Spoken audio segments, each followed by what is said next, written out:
Hey YouTube, Jamie here. This is going to be a awkward video because my 3-year-old is in the room with me. Turn it down please, son. And he's watching some YouTube, so he's turning it up. Baby, you need to turn it down please, or hop out, okay? Come on, turn it down a bit more. It's still loud. Alright, so this is my almost 23-week update. I am having a boy, another boy. That's all you need. And we're pretty sure it's a boy because we got a pretty good diddle shot at our last 21-week scan. We had one at 18 weeks, but it was a bit early.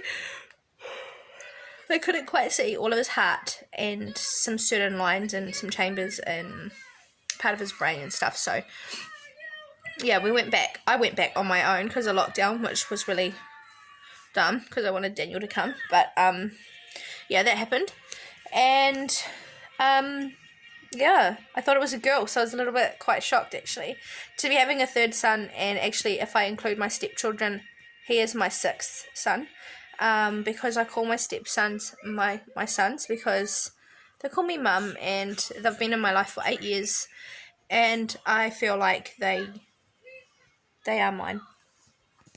Obviously, they didn't come from me, but so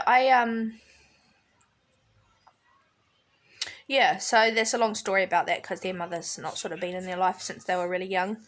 She's had chances to go through court, she's had chances to write to them, send presents, she's had every opportunity to make an effort for some visitation with counselling, and it hasn't happened. So I feel like they need a motherly figure. They need someone that they can at least turn to call mum, and I haven't ever forced them to call me mum. That's completely their choice. They don't have to. Damien often calls me Jamie, and he's 12, so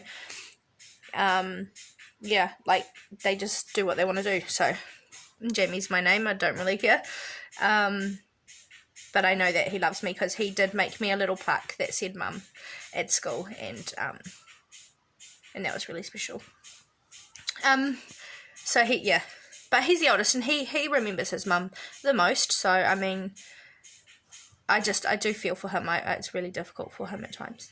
Anyway, I'm getting off track with everything. I have been going through a lot right now, guys. Lockdown has been hella hard, especially with 5 kids being pregnant, having very, very limited financial support, less money being received than covers our rent actually, so we've actually been able to only just pay our rent. We've been relying on food parcels every week to get food.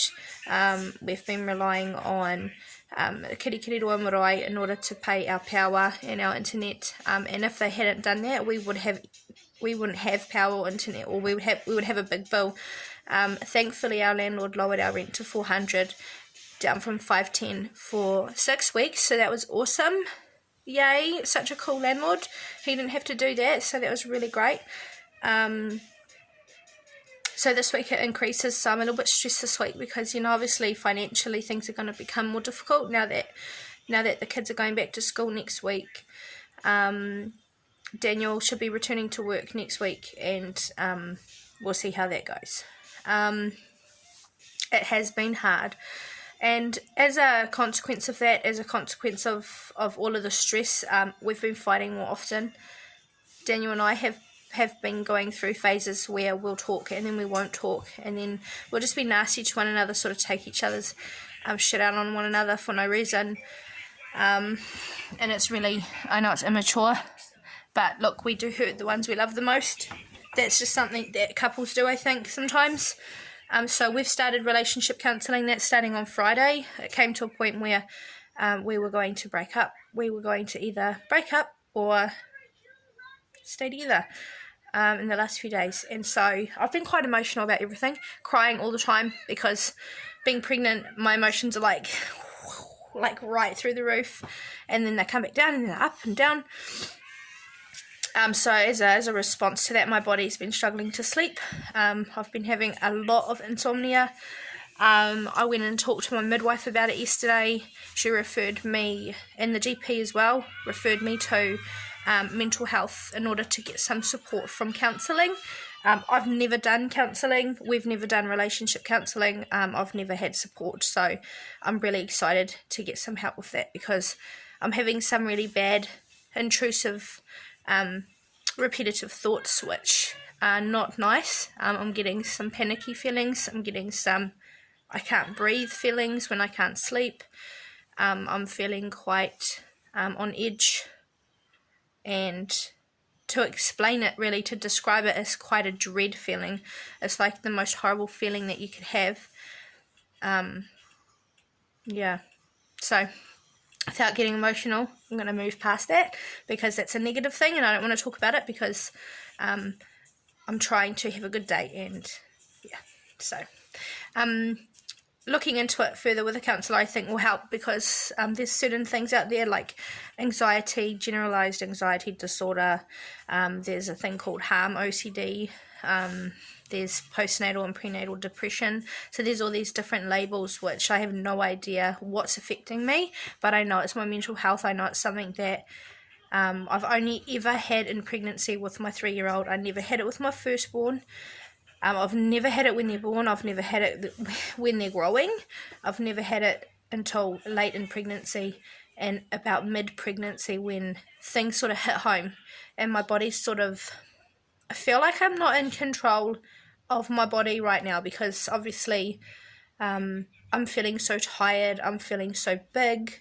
I'm gaining so much weight, which I've always sort of been chubby, but not big. And that's quite getting me down. I think that's a trigger for me as well. So not being in control of my size and like my heartburn and what I can eat and stuff. Like, I'm not even able to eat big meals. I'm having to have little meals, and that's fine, but it's stressing me out, because I'm always hungry, having to eat, and I'm always needing toilet. And so it's like normal pregnancy shit that sucks, that sort of compounds on top of what's going on in my life right now. And so I know what's happening and I know why it's happening, but that doesn't make the thoughts that I'm having in the middle of the night when I can't sleep any easier to deal with. Those thoughts that pop into my head are not fun. And I hope that in making this video that somebody sees it and reaches out if they need help, because I had to talk to my auntie about it. She's had anxiety before. She actually was really awesome. She supported me yesterday, and the day before I went in and bought these. So I got sleep drops for adults, which I used last night. I got Rescue Remedy spray, relieve from feelings of stress. So they were both $30 each. They're quite expensive. And then my nana gave me this, which is organic magnesium, and I'm taking half of one at night, because they're 1,000 milligrams. So I'm taking half of one. My midwife said they're fine. I'm going to buy some Sanderson's, it's called Mega B Fort, or Mega B, and apparently when you're having trouble sleeping as well, it can be a response to being lacking in B vitamins and magnesium and stuff. So I'm hoping that stuff will help, and along with the counselling as well. I know that this will pass. I know that this is just a phase, because I had it with Joel, but I didn't have it so bad. I had it a couple of times with him. I was a solo mum on my own back then. Daniel and I weren't together. I went to Daniel for help, and I said, look, I'm having a lot of trouble right now. I'm having negative thoughts. I'm having trouble sleeping. I'm getting these panicky feelings. I'm like, I've never had this before. What's going on? Am I crazy? I felt absolutely loopy, and I told him in the car one day outside Countdown. I sort of broke down crying. We decided to get back together, and actually I sometimes think that, see, here I am getting emotional again. I sometimes think that I feel like he's my rock, so the thought of losing him and not having his support is quite scary, and I think that's sort of affecting me right now, because I'm being real with you guys, like, this is pregnancy. This is real pregnancy right now. Like, this is what happens. You get emotional, you cry over shit, and you can't help it. And that's what's happening to my body right now. That is exactly what's going on. And I mean, I won't lie, I did have a bit of gender disappointment. I did cry a little bit when I found out he was a boy, because we tried so hard to have a girl. You know, this is our 6th son, so between us, and Daniel really wanted a girl. And part of me sort of feels like I've let him down,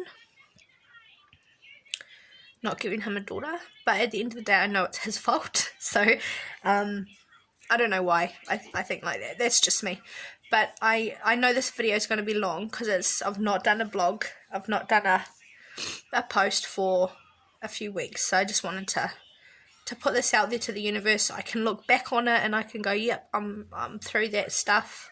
I can look back on it and say, okay, it's getting worse. Or I can look back on it and say, look, hey, that's just something that happened. But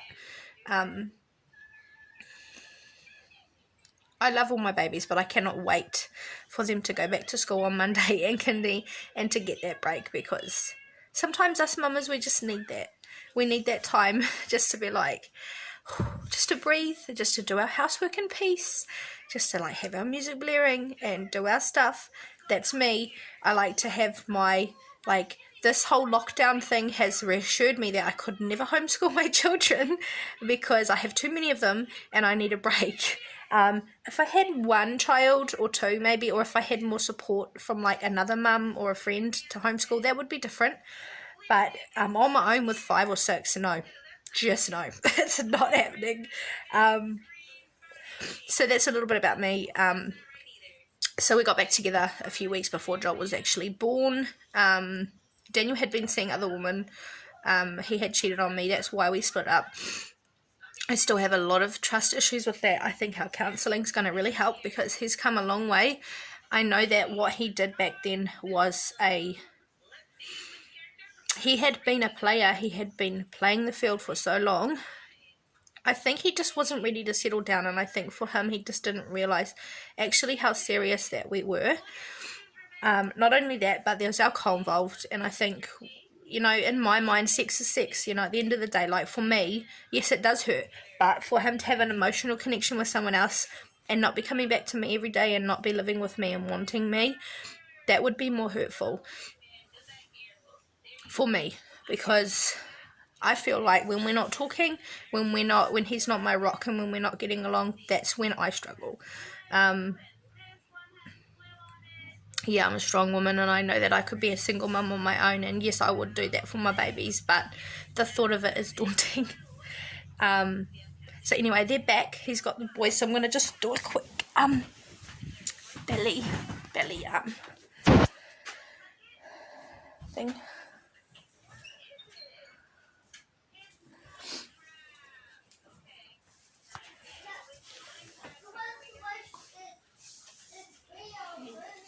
So that's be at 22 weeks, nearly 23 tomorrow with my, the day after tomorrow, with my 3rd son. And I have all these kids here now, so I'm not going to vlog, but yeah, please do reach out to me if any of you had questions or wanted to talk. Bye guys.